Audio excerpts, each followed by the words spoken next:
Irang Asida Mei Thadokpikhraba amadi Amang Thokkhraba Singgidamak ANOUBA CHAHI na LAKPADA Lupa Lakh Amamam Pinaba LEINGAK Khannari HAINA Chief Minister BIREN PHONGDOKKHRE Wafam asing asi India ki tara suba Prime Minister Oiramba Natana Bharatiya Janata Party ki founder President Oiramba Bharat Ratna Atal Bihari Vajpayee gi Marifutara Mapan suba mapok numit palan thoramga mari leinana BJP Manipur Pradesh na sinduna pangthokhiba Good Governance Day ki thoramda Chief Minister BIREN phongdokhibane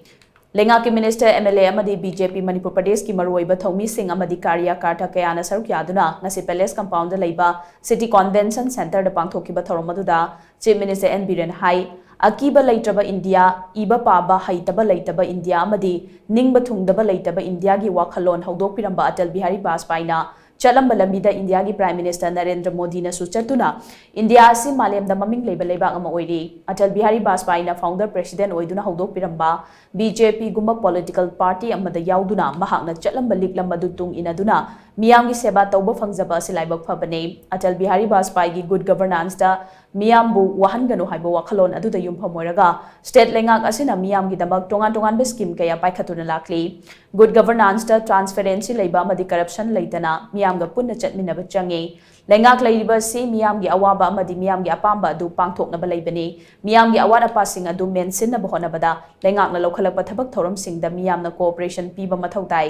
Manipur asi sports ta ngauzaba amadi pokpadagi sporting talent loina duna laklaba lamdam amane sports ki power house ni hainariba lamdam asida sanaroi singbu yokhatnaba lamdam asida leiba tongan ba mafam singda khungam ama sanapung ama haiba project amasu LEINGAK asina paikhatnaba thorang leire LEINGAK asina chahi tara nipandagi nimfu phawbugi manungda leiba sports ki active players singi guarantee scheme ama paikhatnaba khanaba leire loina na LEINGAK asina mahai masingi lamda mithoi mihanba lamdam ama oina ba paikhatuna lakpa school fagat hansi mission gi makhada chatharak poina school chamag kun amasu mission asigi makhada semgat sagatnaba center na sanction tawraklei amaromda hojik lamdam asida thokliba irang asi political amadi constitutional oiba mawongda wari sanaraga lamdam asida amuk hana tangdu leitaba purakna ba hotnari Thokkliba irang asigi waroshin purakna ba ikhoi amatoina punsinna ba hona batangai fade loina na irang asigi matangda social media da aranba paukya sandorakliba si aikhoina counter tawduna achumba singa du miyam da khangan ba change Irang asina sokhalaba Singgidamak LEINGAK asina tongan ba thabak thoram kaya paikhatuna lakli irang asina maram oraga lanjena duna relief camp ta leiriba amadi temporary shelter home singda leiriba singasi athuba matamda masa masagi maram damda hanjinduna amuk hana khunda laitana ba LEINGAK na akan ba thorang paikhatli loina na ANOUBA CHAHI na lakpada irang asida kai Amang Thokkhraba singi potchei leibada mateng oina ba LEINGAK asina Lupa Lakh Amamam Pinaba thorang paikhatna ba khanaba leire haina su chief minister na makhataki Japina Dazina pinning yamna develop over peaceful over Manipur to pin anabado. I quite unity later, but I know Hanso Hajabado. Kashunate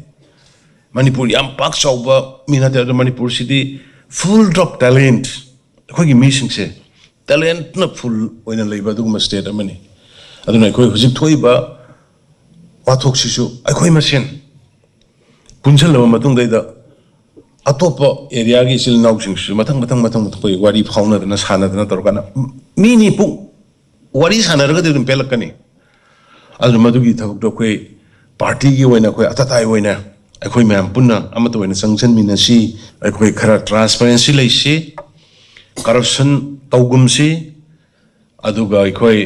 praja singa haktheng na sasun tawna bo honasi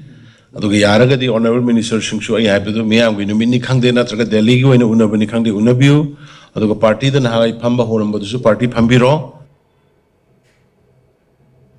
Ngasigi Thoramaduga Mari Lenana BJP Manipur Pradesh ki President Adhikani Mayum Sardan Hai Atal Bihari Vajpayee asi masagi ojabati dana chaukhatpa India ma oina bahona bada achobo thodang loram baluchingba mani mahangna nupi khunai gi damak tongan ba khongthang kaya paikhatlamki khongthang sing adugi saruka moina beti bachao beti parao na lamdam asigi nupi oibi singda achoba kana ba piri masida sunatana laibak asigi haugalakliba angang khudingmak mahai tamhanna bagi pandamda sarva shiksha abhiyan hongdoklamki amaromda North State sing Saukhatana India Saukhatpa ngamloi haiba wakhalonda Donor Ministry ama lingkhat piramba luchingba sina pamjaramba singa du tung induna aikhoina chatpa phangjaba silaibak phabane haina sumahakna makhata na phongdukhi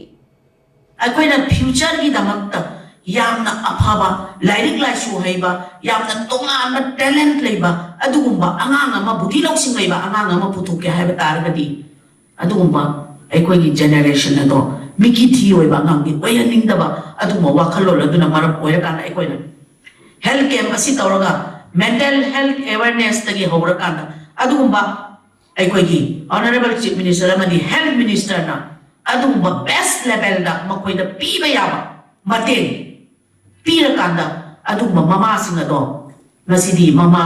chama ga yankhai ni pani ma hauji aikoi angang sama ga kunthra manga mama amadi macha sep koina aikoi na ngasi pok pai base ishora koi da piba blessing ni amadi sarkar na aikoi da pibiba adugumba cooperation na do madu ishor magna ubi bani habise ai mayam na thamdani